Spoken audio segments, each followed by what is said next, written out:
पिछली क्लास में हमने बिलियन के बारे में पढ़ा। आज हम बिलियन के जो टाइप है कोलाइडी बिलियन है उसके बारे में देखेंगे। बिलियन हमने कल आपको बताया था, बिलियन दो प्रकार का होता है। पहला अवस्था के आधार पर, दूसरा उनकी बिलियता या घुलनशीलता या सांद्रण के आधार पर। सांद्रण के आधार पर या अवस्था के आधार पर। अवस्था के आधार पर जब हमने बिलियन की बात की थी तो हमने बिलियन 9 प्रकार के बताए। उन 9 प्रकार के बिलियनों को अलग अलग हम 2 कैटेगरी में विभाजित करते हैं, क्योंकि इसके लिए एक शब्द जो एक होता है परिक्षेपण। प्रक्षेपण क्या होता है? जब कोई भी बिलियन बनाया जा रहा है तो उसमें एक पदार्थ दूसरे पदार्थ में मिलाया जाता है। जब एक पदार्थ किसी दूसरे पदार्थ में मिलाया जाता है तो यही जो प्रक्रिया होती है, इस प्रक्रिया को प्रक्षेपण कहते हैं। जो पहला पदार्थ होता है उसे प्रक्षेपित पदार्थ और दूसरे पदार्थ को प्रक्षेपण माध्यम कहते हैं। तो जब इन पदार्थों को आपस में मिलाया गया तो बना जो 9 प्रकार के बिलियन बने, उनमें से कुछ बिलियन समांगी बिलियन होंगे, कुछ बिलियन विषमांगी बिलियन। इसमें से जो अवस्था के आधार पर 9 प्रकार के बिलियन बनेंगे, इन 9 प्रकार के बिलियनों को 2 भागों में विभाजित करेंगे। एक समांगी बिलियन,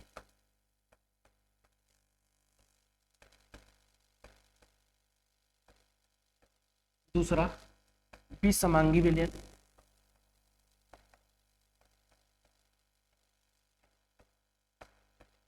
समांगी विलयन कहने से मतलब है कि जिसमें दोनों पदार्थ के घटक कण समान रूप से एक दूसरे में समाहित हो जाए, एक दूसरे में सम्मिलित हो जाए, जैसे कि नमक और पानी का घोल। जब समांगी विलयन की बात हम कर रहे हैं तो इसको हम वास्तविक विलयन या ट्रू विलयन कहते हैं, ट्रू या रियल विलयन कहते हैं। जब विषमांगी विलयन की बात करेंगे तो विषमांगी विलयन को 2 अलग से कैटेगरी में विभाजित किया गया है। एक कैटेगरी कहलाती है कोलाइडी, दूसरी कैटेगरी कहलाती है निलंबन।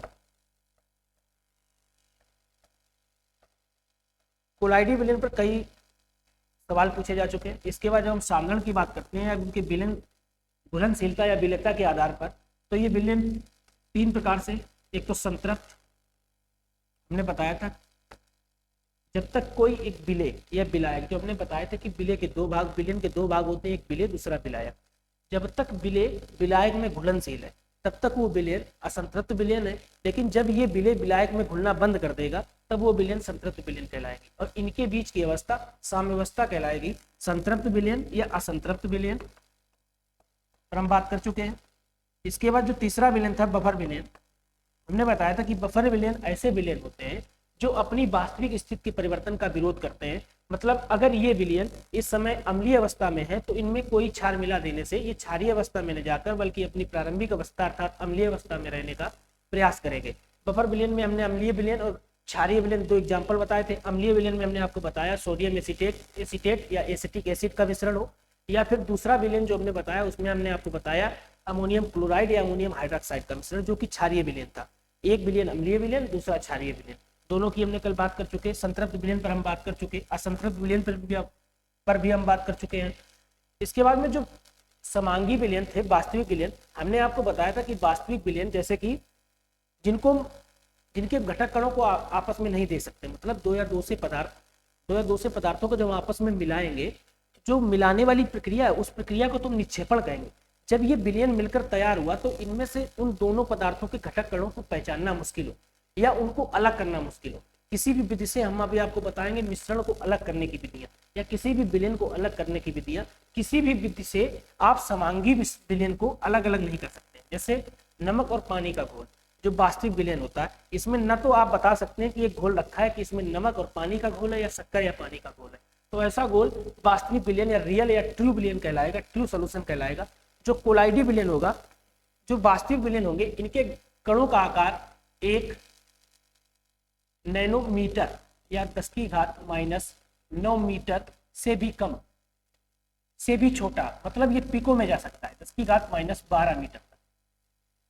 और जो कोलाइडी विलयन होंगे ये 1 नैनोमीटर से 1000 नैनोमीटर के बीच, मतलब इनके घटक कणों का या जो इनके पदार्थ में जो कण मिलाए गए हैं वो जो कण होंगे वो 10⁻⁹ मीटर से लेकर 10⁻6 मीटर के बीच, और जो ये होंगे वो 1000 नैनोमीटर से ऊपर के होंगे,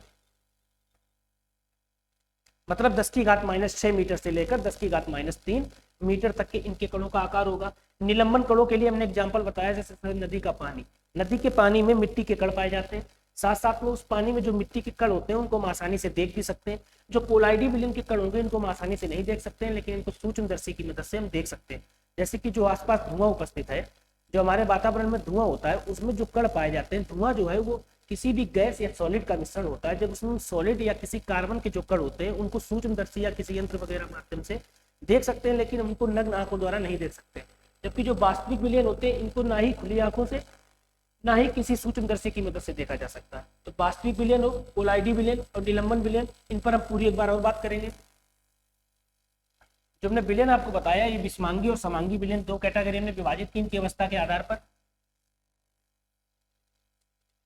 उसमें में जो समांगी विलयन,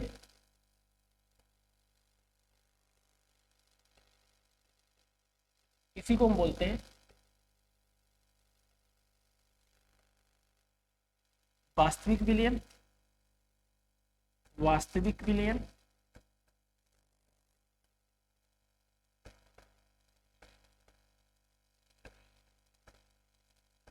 रियल सॉल्यूशन या ट्रू सॉल्यूशन।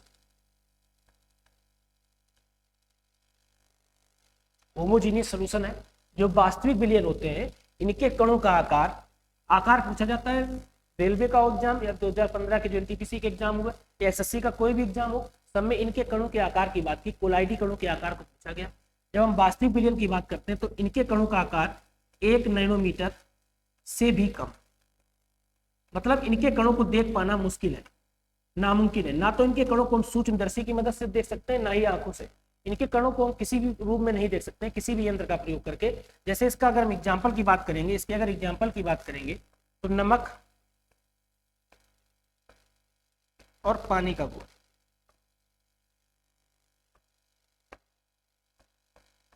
ये जो कण होंगे ये हम उस कण की बात कर रहे हैं जो अल्प मात्रा में, क्योंकि अगर सारा शराब में आप पानी मिलाएंगे तो शराब तो साफ रूप से दिखेगी, लेकिन उसमें पानी को पहचानना मुश्किल है। तो जो विलय होता है उसकी मात्रा कम होती है, जो विलायक होते हैं उनकी मात्रा ज्यादा होती है। जिनकी मात्रा कम होगी हम उनके कणों की बात करेंगे, हम उन्हीं के कणों के आकार की बात करेंगे। तो इनके कणों का आकार 1 नैनोमीटर से भी कम, मतलब 10⁻⁻⁹ से जब हम माइनस में चलते हैं तो कम से मतलब होता है घातें बढ़ेगी, मतलब 10⁻12 मीटर के बीच हो सकता है। 12 मीटर को हम पिकोमीटर भी बोलते हैं।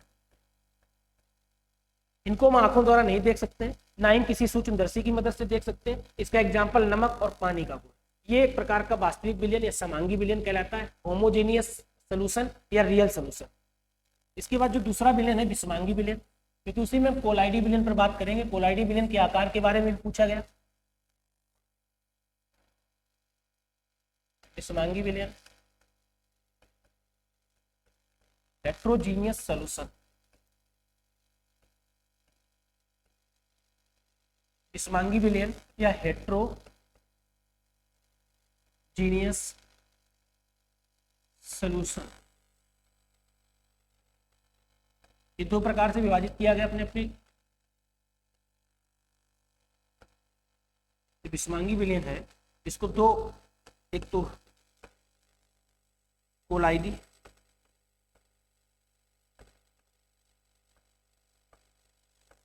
दूसरा निलंबन।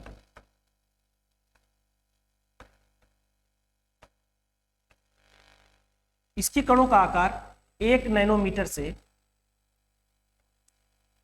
1000 नैनोमीटर तक। इसके कणों का आकार 1000 नैनोमीटर से भी बड़ा, मतलब लगभग 10⁻³ मीटर तक।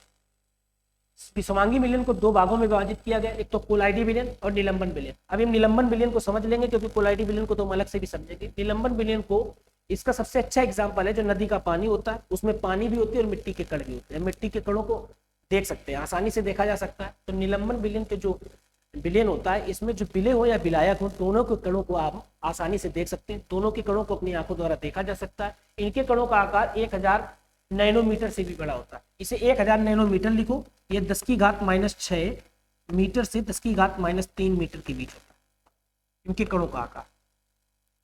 जिसमें विलायक में जब विलय मिलाया जाएगा तब बनेगा विलयन, और यह प्रक्रिया कहलाएगी प्रक्षेपण, डिस्पर्जन। जब ये प्रक्रिया जो होती है इसमें विलय के कणों के आकार की हम बात करते हैं, जिसकी मात्रा कम होती है। जो नदी है, नदी के पानी में मिट्टी कम होगी तो जब मिट्टी की बात करेंगे तो मिट्टी के कणों को आसानी से देखा जा सकता है, तो ऐसा विलयन निलंबन विलयन कहलाएगा। इनके कणों का आकार 10⁻⁻⁶ मीटर से 10⁻³ मीटर या 1000 नैनोमीटर से भी बड़ा होता है। अब हम कोलाइडी विलयन पर विस्तृत बात करेंगे कि कोलाइडी विलयन सबसे इंपॉर्टेंट टॉपिक है विलयन का। कोलाइडी विलयन ये एक बिस्मांक टाइप का विलयन है। कोलाइडी विलयन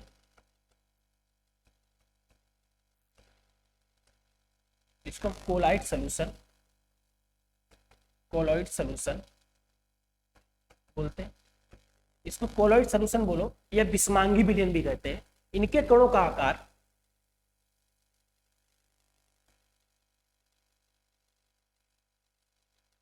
1 नैनोमीटर से 1000 नैनोमीटर के बीच, मतलब 10⁻⁻⁹ मीटर से 10⁻⁻⁶ मीटर के बीच में। अगर आप इसको सेंटीमीटर में विभाजित करेंगे तो 100 का गुणा कर लो, 10⁻⁴ से 10⁻⁷ सेंटीमीटर या 10⁻⁷ से 10⁻⁴ सेंटीमीटर। इसमें पूछा गया था मीटर में। कोलाइडी कणों का आकार होता है, तो कोलाइडी कणों का आकार 10⁻⁹ मीटर से 10⁻⁶ मीटर या 1 नैनोमीटर से भी ज्यादा जो वास्तविक विलयन थे उनके कणों का आकार 1 नैनोमीटर से कम।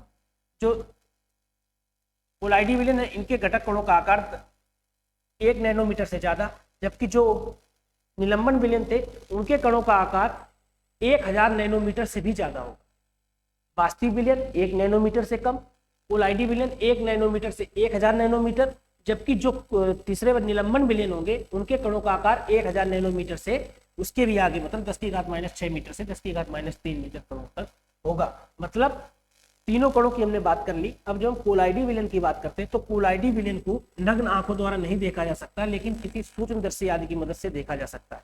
जब कोलाइडी विलयन की हम बात कर रहे हैं तो इनके कणों के आकार की बात करेंगे तो 10⁻⁹ मीटर से 10⁻⁶ मीटर के बीच के इनके कणों का आकार होता है। साथ साथ में इनको आंखों द्वारा नहीं देखा जा सकता है, लेकिन किसी माइक्रोस्कोप या सूक्ष्मदर्शी की मदद से देखा जा सकता है। कोलाइडी कणों के अगर एग्जाम्पल की हम बात करेंगे तो जैसे कि धुआं है, धुआं हो या पायस हो। पायस क्या होता है? लिक्विड में लिक्विड का मिश्रण, जैसे पानी में तेल का मिश्रण पायस मिश्रण कहलाता है। कल हमने बताया था कॉड लीवर ऑयल हो, या फिर जो धुआं होता है, धुआं में क्या होता है एक्चुअली में, धुआं में किसी भी गैसेस में सॉलिड का मिश्रण होता है। जो हमारे आसपास धुआं उपस्थित होता है उसमें कार्बन के कण जो ठोस के रूप में होते हैं गैसों में मिलकर हमारे आसपास उपस्थित धुआं जो होता है वो एक कोलाइडी विलयन है। इसके अलावा पायस,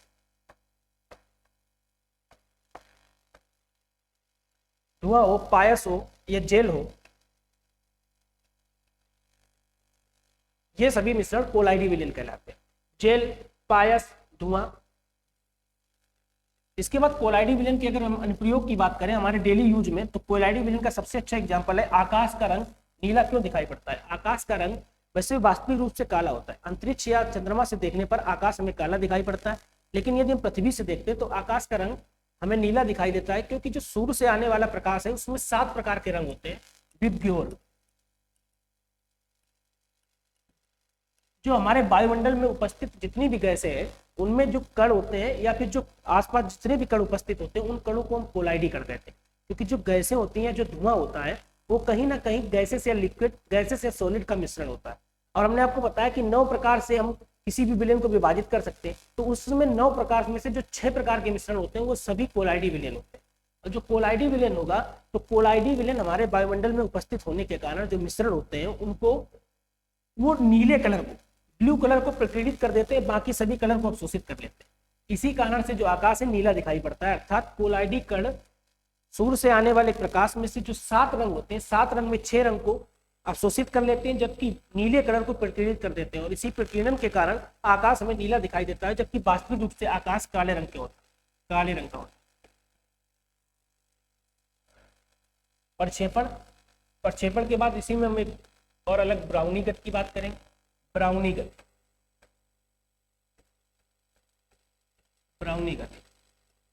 जो कोलाइडी कण होते हैं वो तीव्र गति से गति करते रहते हैं। जब किसी विलयन में एक ऐसा विलयन जो कि कोलाइडी प्रकार का विलयन है, उसके जो कण गति करते हैं उनकी गति को हम ब्राउनी गति कहते हैं। ये विलयन में टेम्परेचर का भी प्रभाव होता है। अगर इनका ताप बढ़ाओगे तो इनके कणों की ब्राउनी गति बढ़ती जाएगी, लेकिन श्यानता कम करने से इनके कणों के बीच गति बढ़ेगी, जबकि श्यानता बढ़ाने से इनके कणों के बीच की गति कम होती चली जाएगी। कोलाइडी विलयन में इतना ही था। इसके बाद जो अगला टॉपिक होगा वो होगा परमाणु। इससे पहले हम इस टॉपिक पर संबंधित जितने भी क्वेश्चन है उन सभी पर बात करेंगे। आज के लिए इतना ही।